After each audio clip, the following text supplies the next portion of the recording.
complete the statements. So we have here properties of proportion. So first, let me remind you, when we have proportion A over B, A to B to C to D, the A and D we call extremes,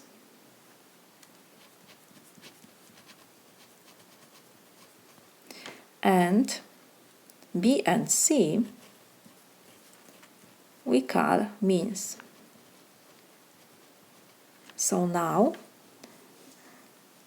to the first statement, we will use property of proportion that if you exchange the means of proportion, then you form another true proportion.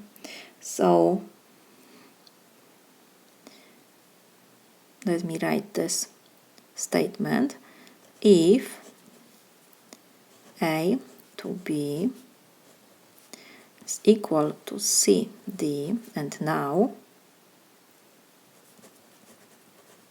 when we interchange the means B and C, our means, we interchange them, so we will have, and A and D stay in the same places. So we copy A, B we change with C, so B over C is equal, now B to D.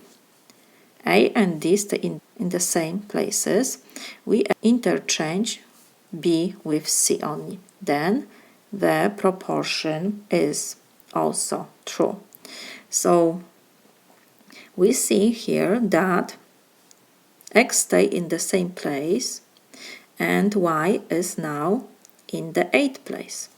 So we can write that X over Y is, we change A with Y, will be A over 21. We copy. This is also true proportion. We interchange the means of a proportion. So this is solution to the first example. In the second proportion, we will use another property of proportion, which tell us if two ratios are equal, then their reciprocals are also equal. So if we have example that A over B is equal C over D, then we take reciprocal, so it will be B over A is equal D over C. So what will be in our example? We have reciprocal of 2 over x, x over 2 is equal, reciprocal of 5 over y is y over 5.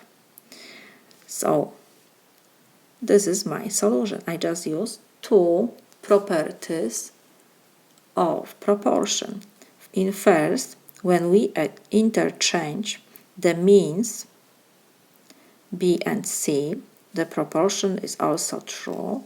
And in the second, when we have true proportion and we take reciprocal of the left side on the right side, the proportion is also true. So this is my solution.